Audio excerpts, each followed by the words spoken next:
Como una forma de contribuir a la sana práctica de los deportes, resaltando su protección jurídica, presentamos Deporte al Derecho.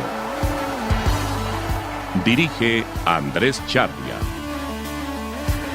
Una presentación de La Voz del Derecho.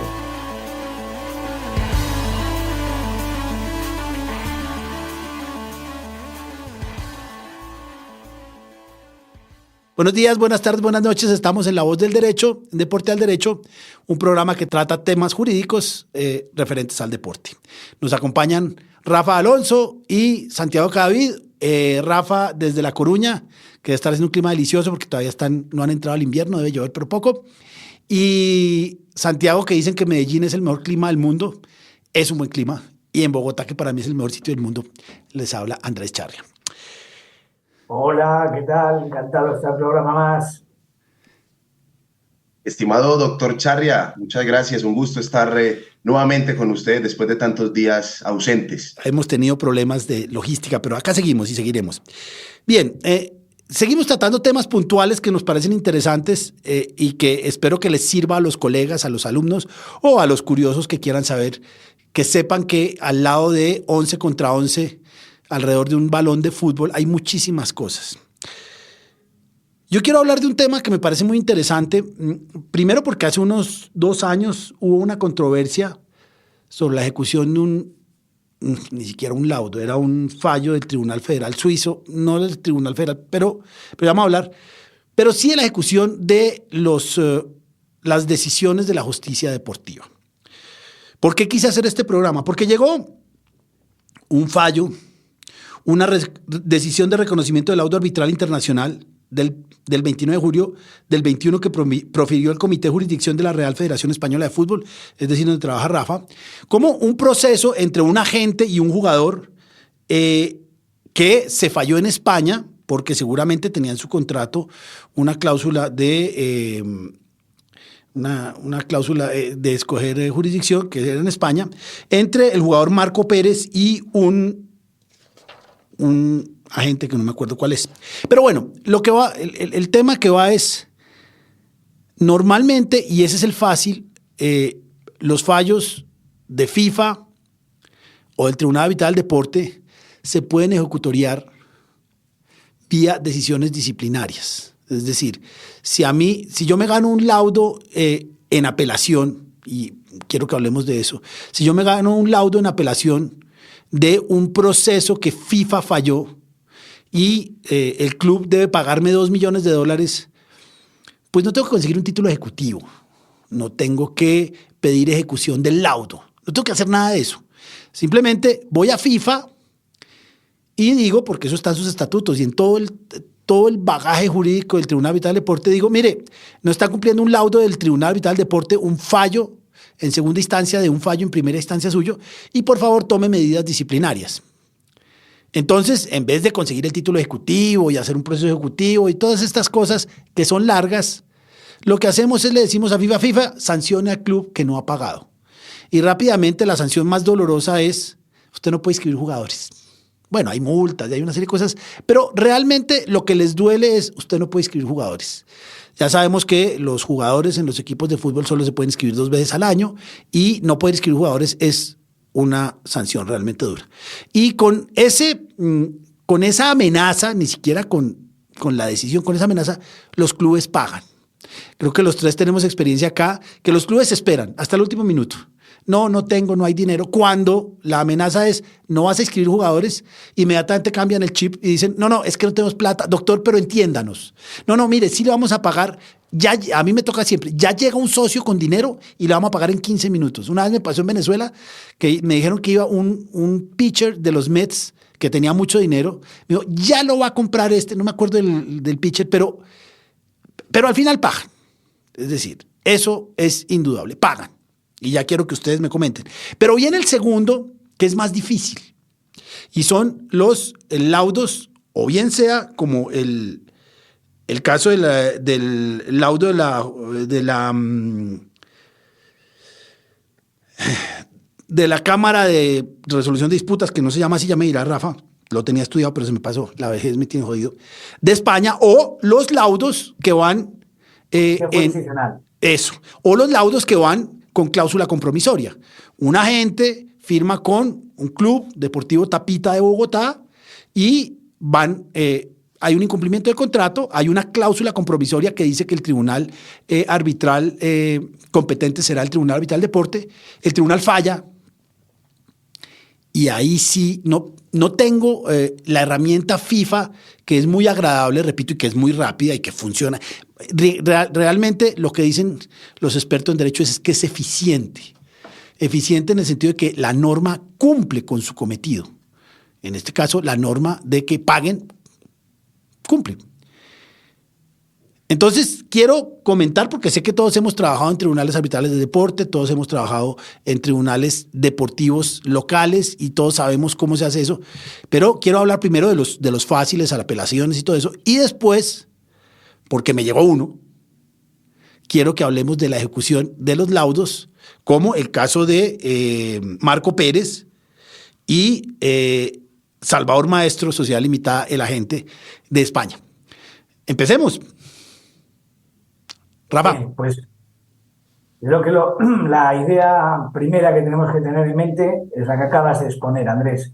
Cuando dos sujetos deportivos tienen un conflicto y se resuelve en un órgano judicial, esa resolución, esa sentencia, hay que ejecutarla a través de ese órgano judicial, pues si es una decisión económica, hay que intentar embargar cuentas bancarias. Si no hay cuentas bancarias, intentar embargar el taquillaje del próximo partido si es un club, o los derechos futuros que pueda recibir de televisión, etcétera, etcétera.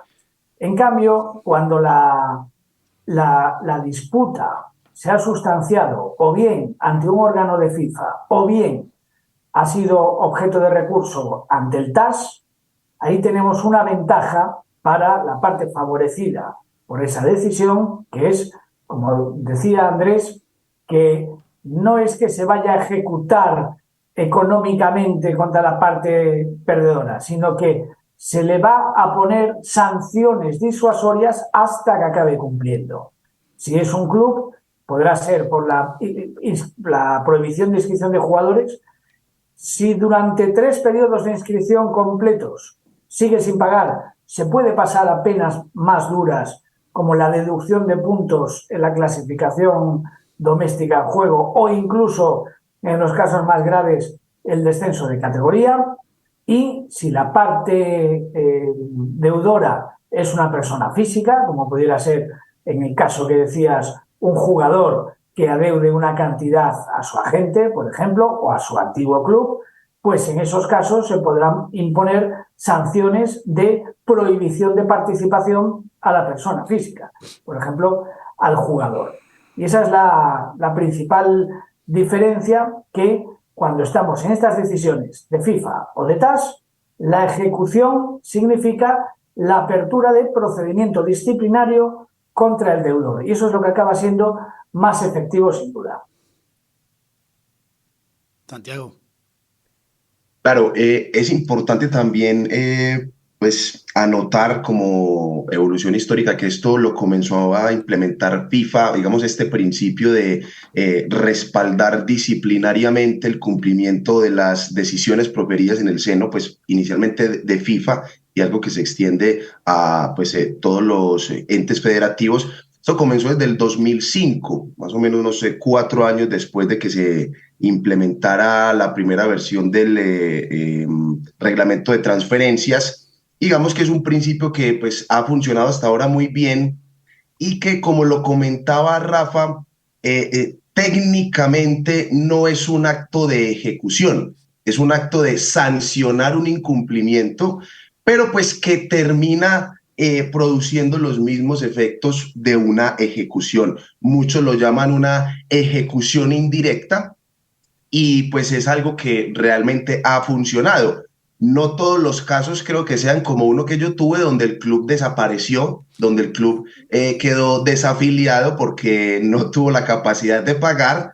Entonces ahí nos quedamos con una sentencia de FIFA para enmarcar. Ahí la tengo colgada, aunque por ahí vi de pronto alguna esperanza de sucesión deportiva. Vamos a ver cómo nos va, les contaré. Yo también tuve ese caso con un club boliviano en que, y no era mucho dinero, eran unos $7,000, en que los clubes, seguro, lo que pasa es que como se vuelven unos egos tan grandes, el club prefirió morir y creo que no lo ha resultado. Pero FIFA ya tiene una buena solución, es hablar de los sucesores de eso. Pero sigamos hablando del tema de ejecución, después podemos hablar de ese que es muy interesante. Acá hubo un caso, y lo voy a contar con nombres propios porque ya pasó y ya fue noticia y ya me insultaron además, que era Fernando Uribe, era Cortuluá contra Nacional por un tema de un jugador que se llamaba Fernando Uribe. Es un caso larguísimo, creo que ya lo hablamos acá, pero llegó inclusive al Tribunal Federal Suizo. Y era un fallo de más de $4 millones que tenía que pagar Nacional a Cortuluá, y Nacional contrató tal vez al abogado más, no sé si más prestigioso, pero sí más mediático de Colombia, el doctor Néstor Humberto Martínez. Y este abogado, que fue fiscal y que tiene un buffet majísimo, lo primero que le pregunta al club que ganó es ¿dónde está el título ejecutivo? Tenemos una cantidad de acciones cambiarias para interponer. Y decía, y no vamos a pagar un solo peso.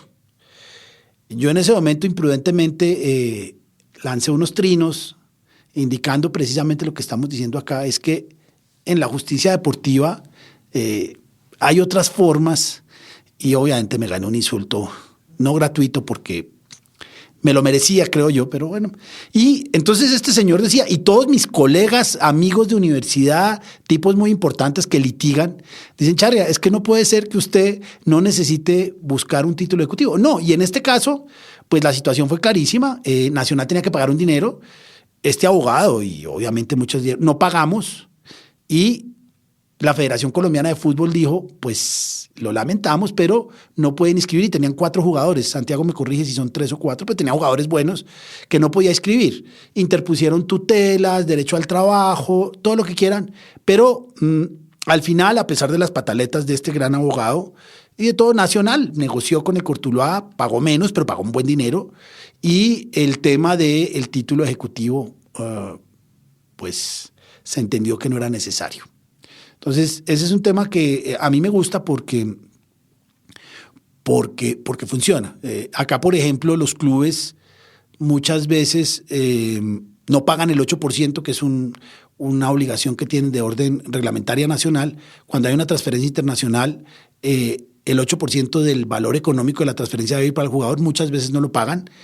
Y también se logra algunas veces muy rápido que el club pague. Depende mucho, y me lo comentarán ustedes, del tiempo.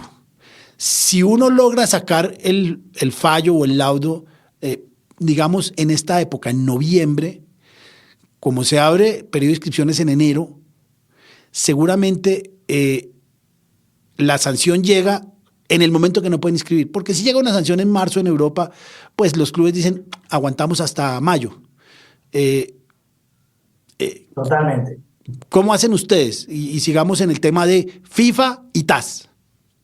Sí, tal cual acabas de decir. Si la prohibición de inscribir jugadores llega cuando acaba de terminar el periodo de inscripción, faltan pues unos 6 meses casi para que se abra el siguiente, el club no mueve un dedo. Y la mayoría de las veces no es hasta la última semana de cerrarse el periodo de inscripción cuando realmente dan señales de vida para pagar. Ahora, el código disciplinario de FIFA, que es donde está regulado el tema de la prohibición de inscripción y cuándo se puede levantar, etcétera, prevé una suspensión provisional. Porque aquí siempre pasa, como dice Andrés, yo también lo experimenté en mis carnes. Recuerdo un club chipriota, por ejemplo, que se le acababa el plazo y me llamaba diciendo, ya está hecha la transferencia, por favor, dígale a FIFA que levante la prohibición. Yo decía, a mí no me sirve que usted me mande un pantallazo una transferencia. No. Hasta que no tenga la confirmación de mi cliente de que el dinero ha entrado en su cuenta, no pienso hacer nada. Oh, pero es que si no se nos acaba la inscripción y tal, pues búsquese la vida, pero si no, yo no voy a decir nada.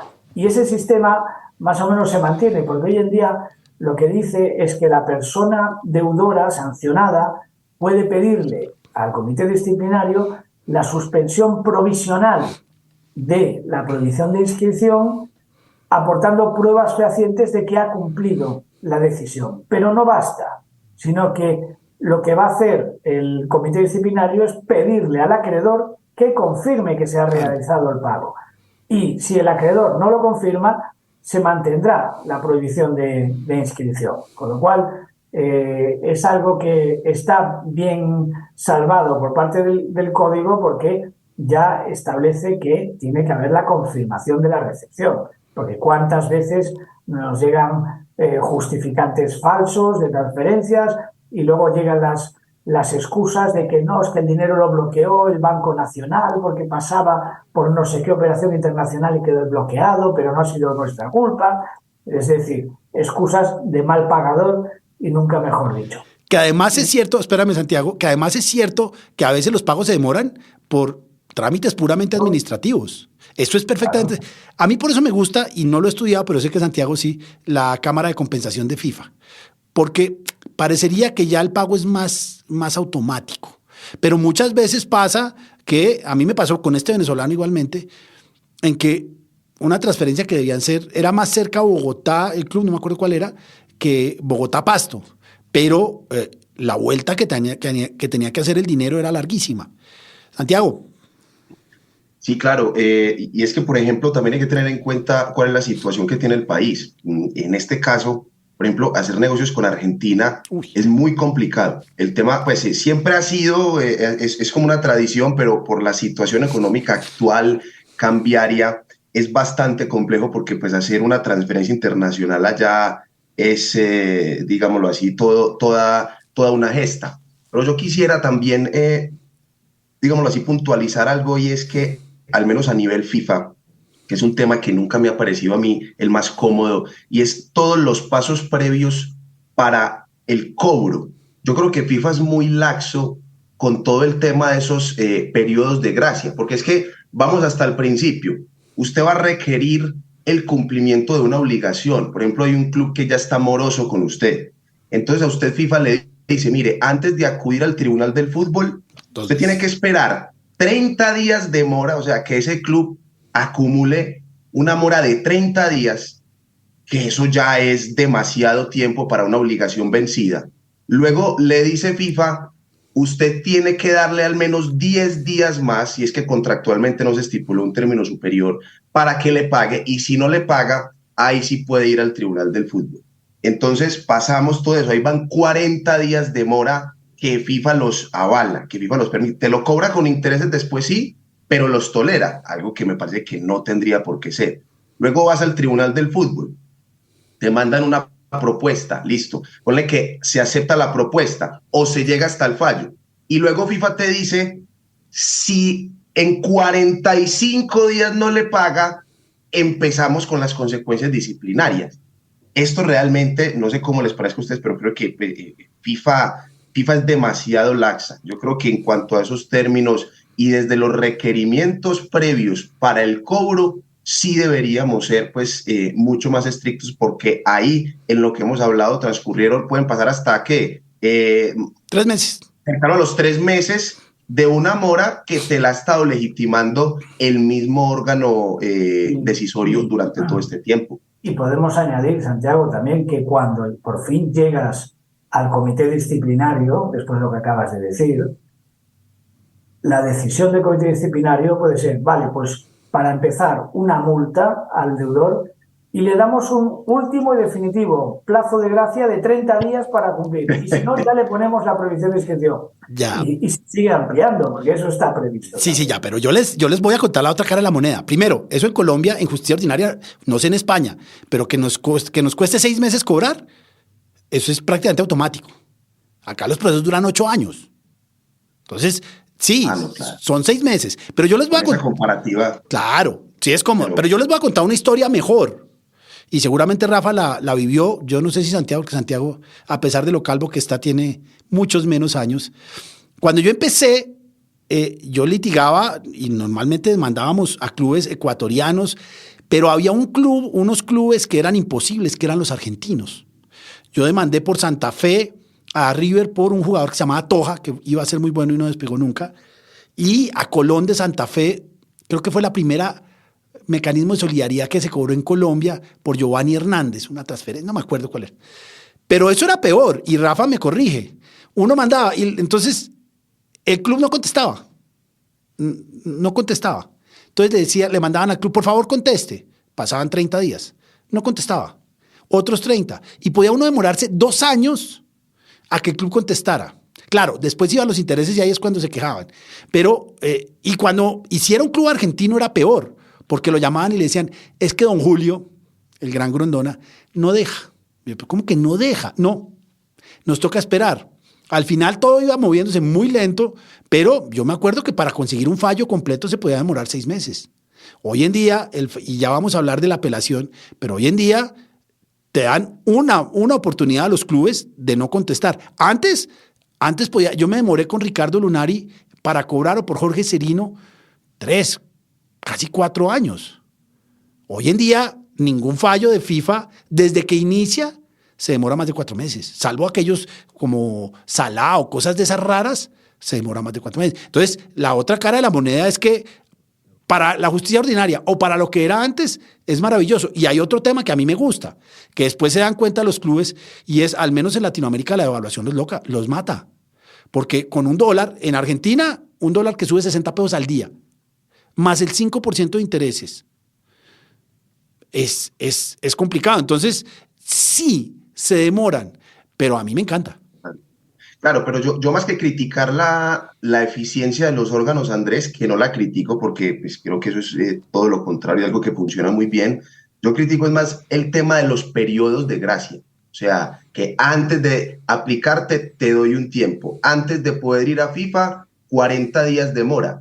Creo que ahí es donde sí se podría revisar. Pero que funciona muy bien, funciona muy bien. Y que comparado con la justicia ordinaria, todavía más. ¿A ti te tocaron esos fallos largos? No, esos fallos, no, esas inicias de demanda largas. ¿Perdón? A ti te tocaron lo que yo decía, que yo iniciaba una demanda contra un club argentino y para que el club argentino me respondiera se demoraban 1 año porque FIFA le daba plazos. ¿A ti te tocó eso? Sí. Efectivamente, esa época era así.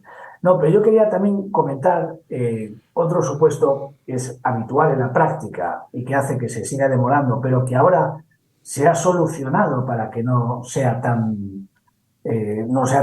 un lastre tan grande, que es que cuando ya llegamos a esa parte final, cuando ya estamos en la prohibición de inscripción, pues el club nos ofrece un trato, pues como el que decías tú de Nacional y Courtois, y nos dice, oye, te debo esto, pero déjame pagarte en estos plazos, sí. Estas fracciones, ¿no?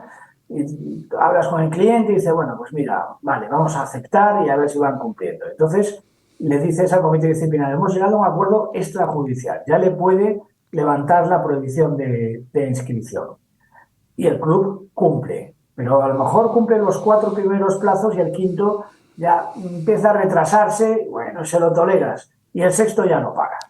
Y entonces ahí, ¿qué ocurría? Hasta ahora tenías que volver a empezar todo el proceso desde el principio, otra vez a un proceso declarativo de la Cámara de Resolución de Disputas o de la Comisión del Estatuto del Jugador, reconociendo que de este acuerdo extrajudicial se debe esta cantidad.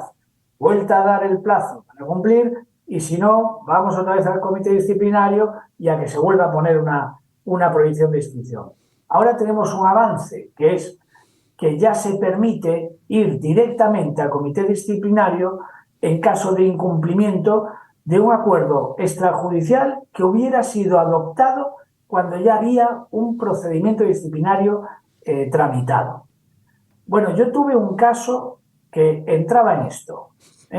Esto entró en vigor, creo que en febrero del 23, si no recuerdo mal, pues yo tuve un incumplimiento en abril del 23.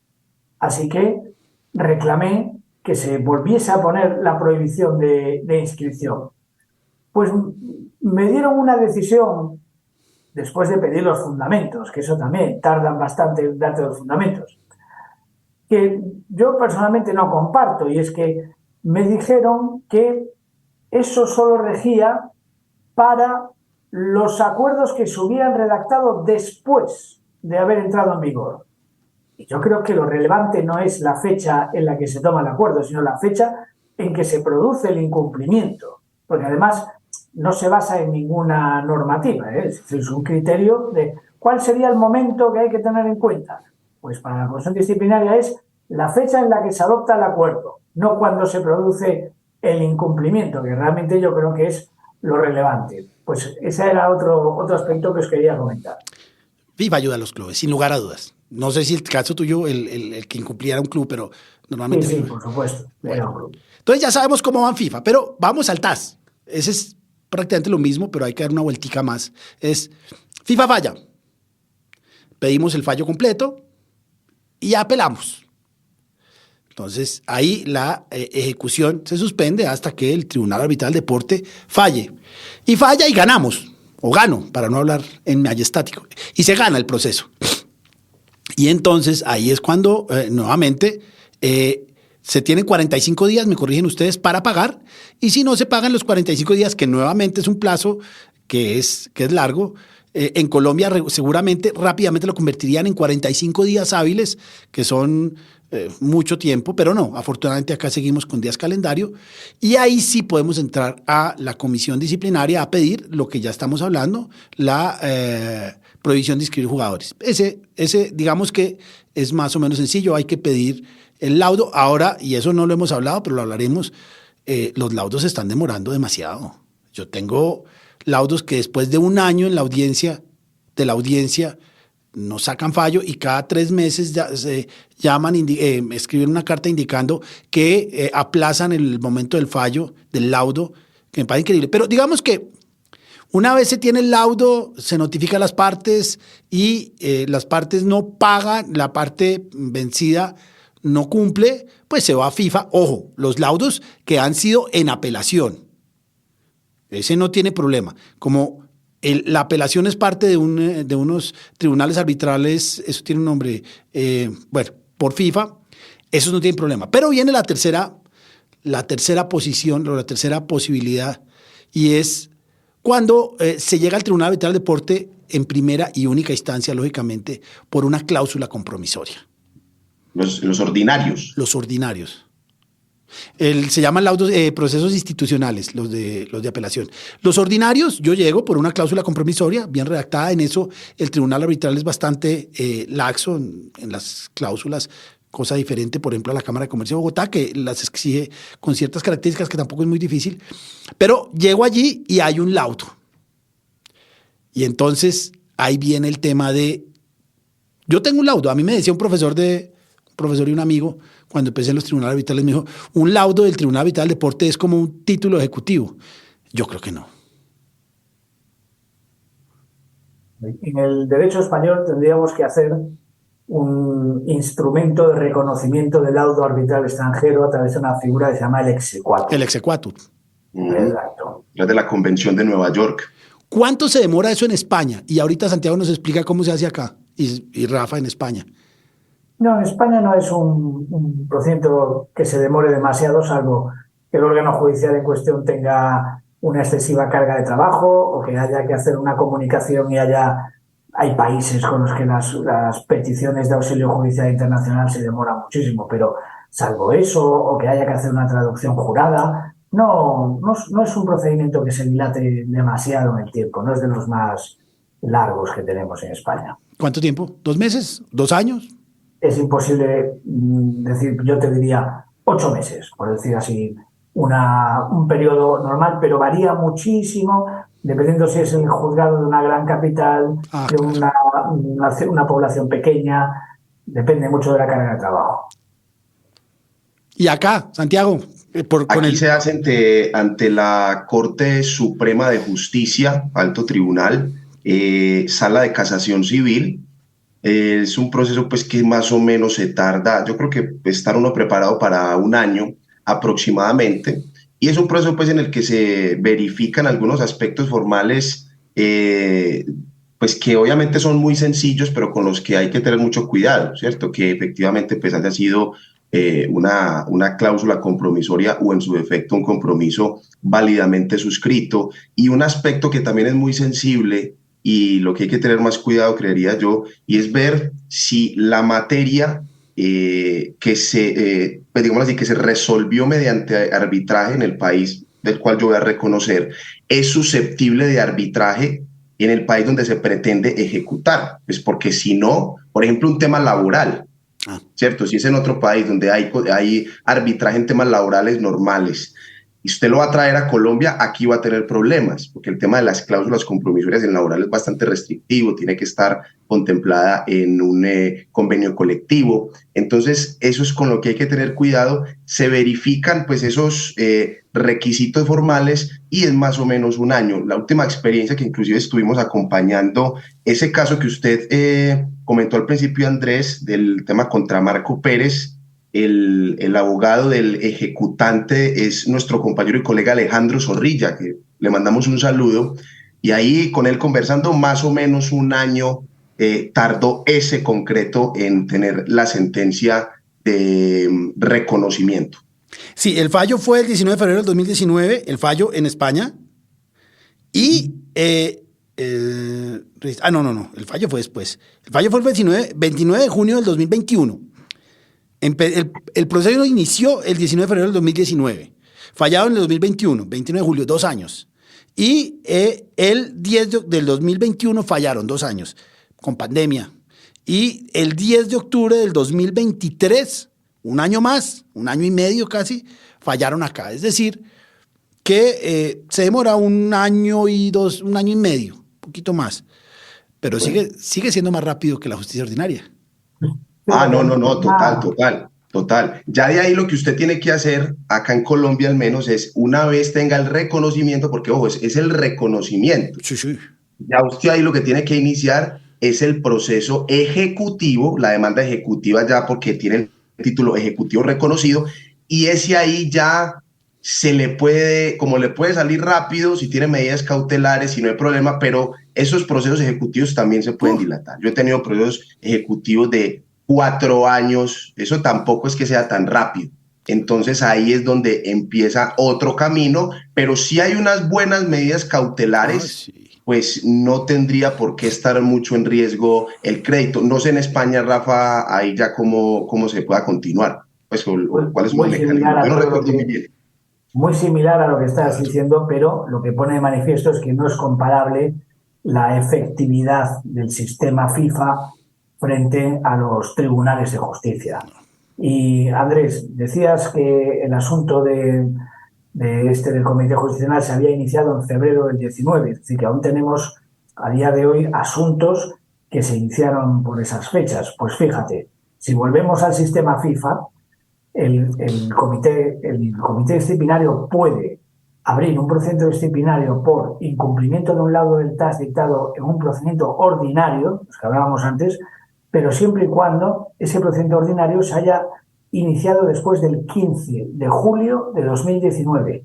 Si es un procedimiento iniciado antes, no se puede instar el procedimiento disciplinario. Es una fecha que yo cuando la leí pensaba, bueno, esto ya pocos asuntos habrá por ahí coleando que puedan, pues mira, hay casos como el que acabas de citar, que la fecha relevante no es cuando se resuelven, es cuando se inician. Claro, puede haber muchos supuestos de suspensiones, porque vamos a llegar a un acuerdo por esto, por lo otro, y luego retomamos. O sea que al final no es una cláusula, no es un artículo que carezca de sentido hoy en día, en 2023, como podría parecer en una primera lectura. Tiene su pleno sentido y habrá muchos casos de los que tenga relevancia, desde luego. Eso fue con la versión del código, Rafa, del 2019, en efecto, cuando se implementó esa, digámoslo así, ampliar el espectro de ejecución para los laudos ordinarios. Que con eso también hay que tener cuidado porque, ojo, eso es FIFA. Con motivo de este programa, por ejemplo, yo estaba revisando el Código Disciplinario colombiano. Yo acá, por ejemplo, artículo 100, me dice incumplimiento de las decisiones. Ojo, es muy breve, dice el que no cumpla o no lo haga íntegramente una decisión o resolución de un órgano disciplinario comisión o instancia de la FCF, sus divisiones, sus afiliados de la FIFA, o una decisión posterior del TAT resultante de un recurso, se le impondrán las siguientes medidas disciplinarias. Si yo leo esto aquí, al menos desde la letra fría, pero creo que también es muy claro, un laudo de un proceso ordinario del TAS no lo podría, entre comillas, ejecutar disciplinariamente aquí en Colombia, según esa norma, porque solo tiene la cobertura un laudo del TAS producto de una apelación. Entonces, para tener cuidado, porque no falta el que le guste por ahí decir, no, vámonos a un ordinario, se permite, pero luego usted con ese laudo y ya con la prohibición de acudir a la justicia ordinaria por ser entes federados, entonces habría que tener cuidado con eso, porque acá no aplica el mismo principio FIFA como está la norma actualmente de poder respaldar esa ejecución de laudos de un ordinario en el TAS. Pues mira, ya que has citado el contenido de la norma de la Federación Colombiana, os comento cuál es el contenido del Código Disciplinario de la Federación Española de Fútbol, que es el artículo 92, y que tipifica como infracción el incumplimiento de resoluciones dictadas por el Comité Jurisdiccional propio, que decías tú antes, Andrés, órganos de FIFA, órganos de UEFA o del TAS. Y las sanciones pueden ser suspensión, clausura y, en el caso de resoluciones de FIFA, UEFA o TAS, aquellas sanciones que contemplen esos órganos. O sea que yo creo que ahí tienes un buen espejo en el que poder plantearle a la Federación Colombiana que se mire en la próxima modificación que tenga que hacer del reglamento disciplinario para ampliar el espectro y que la justicia deportiva internacional sea más efectiva en el fútbol federado colombiano a partir del futuro. Es difícil. Total. Yo solo tengo una última pregunta, porque acá lo hacían y ya no lo hacen. ¿Allá pueden embargar derechos deportivos de jugadores? ¿O lo llegaron a hacer en algún momento? ¿Te refieres a los derechos económicos, no? Bueno, en la liga profesional, solo en primera y segunda división, hay un libro registro de cargas de los derechos económicos de los jugadores. Ahí sí que se puede embargar esos derechos. Por ejemplo, un club que adeude cantidades a otro, pues se podría ir. Lo que pasa es que hoy en día es todo mucho más efectivo con las normas de control económico, y lo del libro registro era más efectivo en una época anterior en la que, bueno, tú podías seguir compitiendo con deudas y no pasaba nada. Ahora la posibilidad sigue ahí, pero es todo mucho más efectivo y no se suele tener que recurrir a esos extremos. Bueno, señores, ojalá haya quedado claro cómo la justicia deportiva, a pesar de que se demora, cogea mucho menos que la justicia ordinaria y llega. Sí, total. Sí. Yo quisiera, Andrés, cerrar antes con algo más como desde el punto de vista práctico. Pasaba mucho con el tema de los agentes, ya ahora con el nuevo sistema, pues que ya hay unos mecanismos para resolver controversias, pues en teoría parecen más efectivos, vamos a ver cómo operan, pero era muy dado que todo el mundo le gustaba poner en los contratos TAS, cláusula compromisoria, al TAS, porque eso sonaba muy bonito. Qué bueno ir al TAS, el TAS resuelve conflictos deportivos, vamos allá. Pero importante que les quede la lección de hoy, que listo, usted tiene un laudo del TAS, pero para ejecutarlo, ya que usted tiene que pasar por un proceso que puede ser muy engorroso, que existe la posibilidad de que no se lo reconozcan.